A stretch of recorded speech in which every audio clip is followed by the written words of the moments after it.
So the prize pool is $1 million. 3, 2, 1, drone!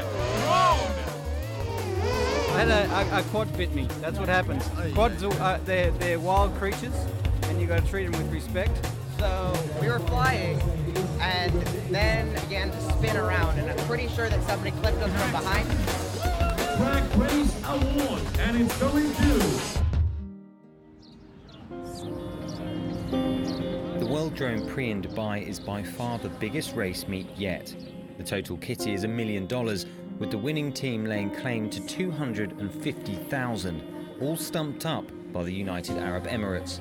Prize money for races is normally at least 10 times less than this. So $1 million, that's just unheard of. So this is a massive step up. Massive step up. A big purse will bring out the best pilots and the best competition, and that's a lot of what we try and seek out. I race, I live for this. Excited to be here, excited to race some of the top people in the world, and excited to be in the team with some of the best pilots in the world. 32 teams of 5 were invited to race and put up free of charge. Dozens more joined them off their own backs. Teams have travelled from every corner of the world, not just for the prize money, but for the track. We have four pilots that will take off from these start pods. We do have electronic gates that track all the movements of the quads. But we wanted to set these up because, of course, sometimes when you hit them, you'll see some spectacular crashes. The drones will have to keep right on the spine of the track. If they go to the left or the right, they'll be getting penalties. We're trying to promote innovation, creativity, to push people to have aircraft that fly longer, that fly faster, that have more reliability with the motors and the propellers, to push the industry in general. Having it be entertainment is a huge plus. It's just cherry on the top. Compared to commercial quadcopters built for photography, these drones are much smaller and lighter. Made to race at up to 100 miles an hour, they're custom-made, stripped down for speed, agility, and endurance. It's a growing community of tech-loving thrill-seekers, young and old, some with jobs, some with kids, some are still in school. I've been in the hobby, in the flying mini quads for like a year and a few months, like fly build, set up, everything. But for most of them, it's more than just a hobby. Nice lines, Tommy, nice lines. This has got real potential to get big. And I like to see this very similar to the Bill Gates people in the 1970s in Silicon Valley and all that sort of, all those guys, these just a bunch of nerds that are playing around. No one really understands what they're doing, but these people that are doing this understand what the future is. For others here, it's an opportunity to grow their business amongst their peers. Paul Kellett, or PK as he's known in quadcopter circles, runs DroneX Labs. As well as running the team, his main business is selling drones. A year and a half ago there was a dozen decent frames. Now there's 40 decent frames. The word is that we're looking at a $4 billion industry by 2020. After a full day of qualifying, it's time for the semi-finals.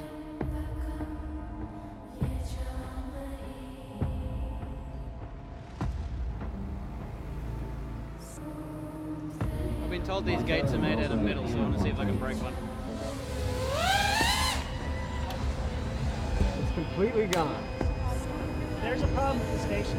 Yeah. He flew blind. Going down here, screen just went to snow, basically. It just jumbled mess. Ran into something. I mean, it's just flat. You're just looking at squiggly lines. I mean, that's it. As if the course wasn't tough enough, many also have to battle the new course's technical problems. For some pilots, the race is over. One pilot going through is 15-year-old Luke Bannister. He flies for the Tornado X racing team. Because we wanted to support such a big team, we decided to go and get a sponsor. So we went along and we got Tornado Energy, who were kind of very much into esports, but saw drone racing as a next new kind of big sport. The world of online gaming, with its dramatic rise in viewers, generates more than $700 million a year. With similar first-person viewpoints as a spectator, it's not a bad model. The dominant force in Dubai, the black and yellow of Tornado, is everywhere. They brought 11 teams to maximise their chances of winning.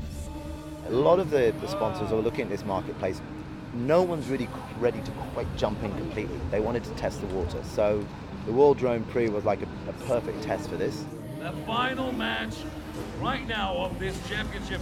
3, 2, 1, drone! Here we go. It's the final.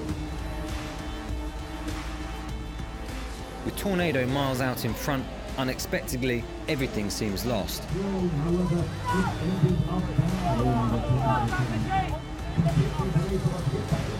The final is marred by more technical obstacles. Even the officials aren't sure who's won. The Track Race Award, and it's going to Tornado X-Planes Batty UK! Despite the chaos, Tornado's Luke Bannister comes through to take the trophy. He and his team will take a victory bonus, proving drone racing isn't just for hobbyists anymore, it's entered the big leagues.